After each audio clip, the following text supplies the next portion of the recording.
Ô pessoal, tudo bem? Vamos lá então, resolução aí do mapa de cálculo 2, etapa 1. Ela diz assim: a placa de Petri trata-se de um recipiente de vidro em formato cilíndrico, conforme representado na figura 1. Aí, tá aí a plaquinha de Petri. A pronta entrega, a empresa possui estoques em várias dimensões. Um comprador te enviou um e-mail dizendo que precisa de um lote de 1.000 placas de Petri com volume entre 45 e 55 centímetros cúbicos. Você vai verificar no estoque e notou que na embalagem das placas de Petri só estava escrito o raio e a altura. E agora? Agora a gente vai fazer os cálculos, né? Aí a questãozinha A diz assim: uma das embalagens das placas de Petri diz que a mesma tem um raio de 4 centímetros partindo da origem e a altura de 1 centímetro.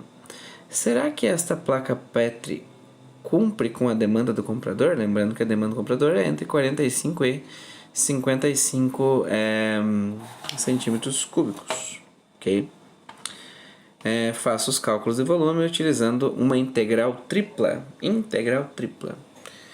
O que a gente vai ter que fazer então? A placa Petri, ela tem volume, né? Se ela tem volume, ela ocupa 3 dimensões. Olha só que placa mais feia que eu fiz.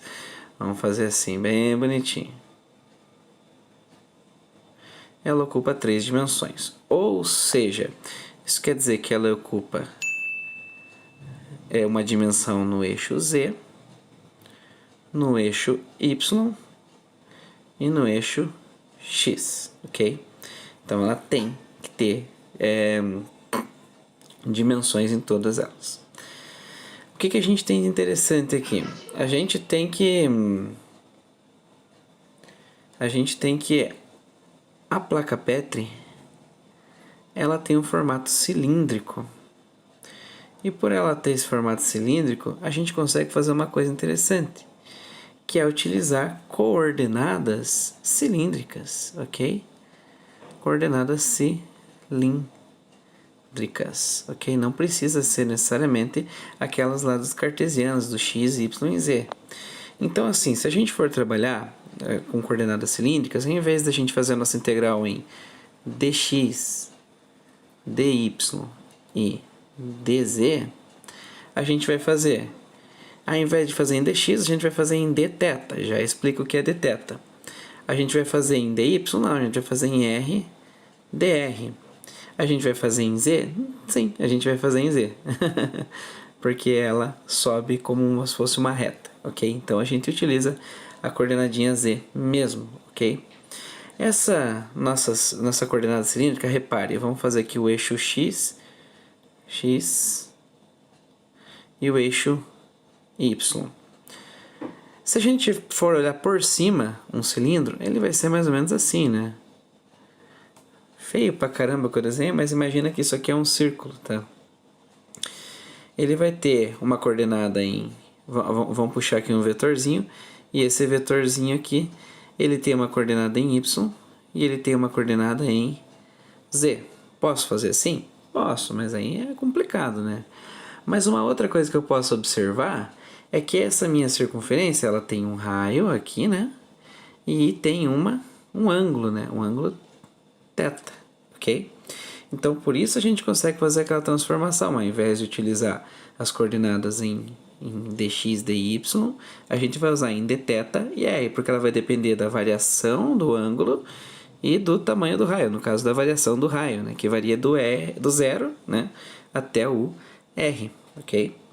Então, o que a gente vai fazer é tentar encontrar os limites com as quais elas variam, tá? Ela varia o que? O ângulo. O ângulo é uma circunferência. O ângulo ele tem o que? 360 graus. Mas a gente não pode usar nesse formato, a gente tem que usar ele como radiano. Utilizando em radiano, a gente tem que 360 é igual a 2π, ok? Isso é 360 graus, os dois são iguais.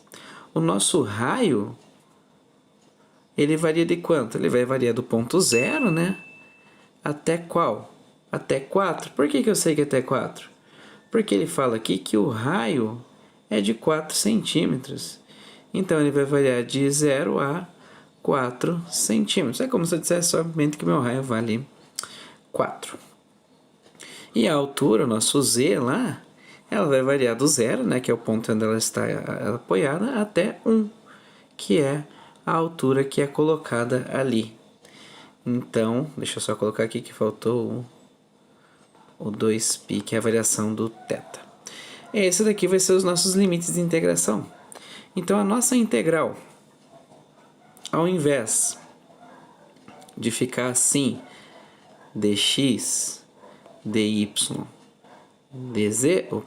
dz, ela vai ficar uma integral tripla assim, d dθ, r dr, dz, ok? E aí como é que vai ser essas variações aí do limite de integração? No caso do nosso z, que é o mais externo, a gente vai variar de 0 a 1, ok? O nosso raio vai variar de 0 a 4, e o ângulo, né, o tθ, que vai variar de 0 a 2π, ok? Então, agora a gente vai resolver. Primeiro a gente resolve essa, depois a gente resolve essa e, por último, esta aqui, ok? Opa! E aí, tudo bem? Desculpa atrapalhar o vídeo um pouquinho, mas, cara, acredito que você deve estar gostando do conteúdo. Então, não esqueça de deixar aquele like no vídeo, tá bom? Compartilha aí com a galera, garanto que eles vão gostar também, tá? Ah, não deixando passar a oportunidade, já chamou pelo atendimento lá no meu Instagram, @will.i.math, ou no WhatsApp?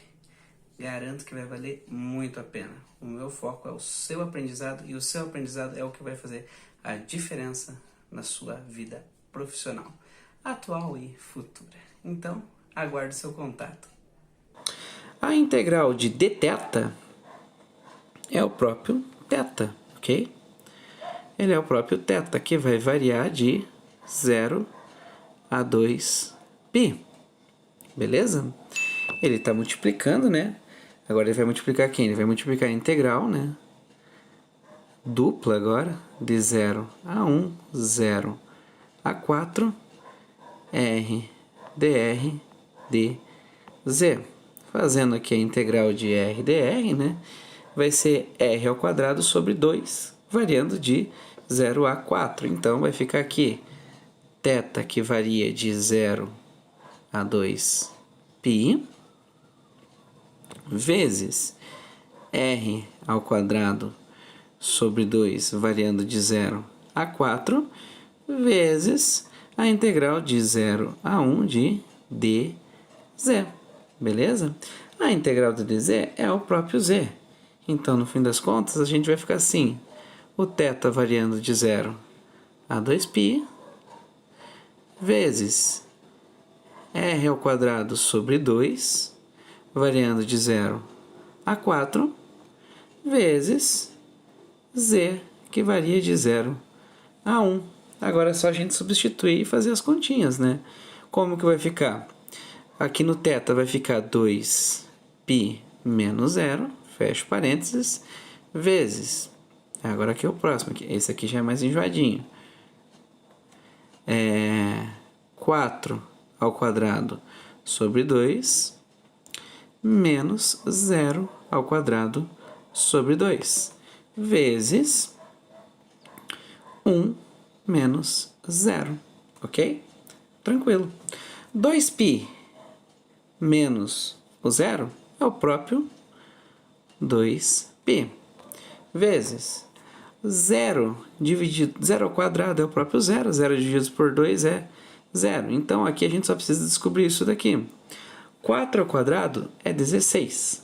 16 divididos por 2 é o 8, ok? Aqui, 1 menos 0 é o próprio 1. Então, é 2π vezes 8 vezes 1. 2π vezes 8 é 16π. 16π vezes 1 é 16π mesmo. 16π, a gente pode fazer isso na nossa calculadora. aqui, ó, 16 vezes o π é igual a 50,27, ok? Então, o nosso volume é igual a 50,27, aproximado, né? Centímetros cúbicos. Aí a questão que não quer calar. Ele está dentro do nosso limite que o cliente pediu? Qual que era o limite? O limite era entre 45 e 55, ok? Então, ele tem que estar entre 45 e 55. Pergunto-lhes, ele está entre esse volume? Claro que sim. Então, ele sim, de fato, essas plaquinhas que foi encontrada, elas cumprem a demanda. Beleza, pessoal? Espero que tenha ficado claro. Qualquer dúvida é só me chamar. Beleza? Falou!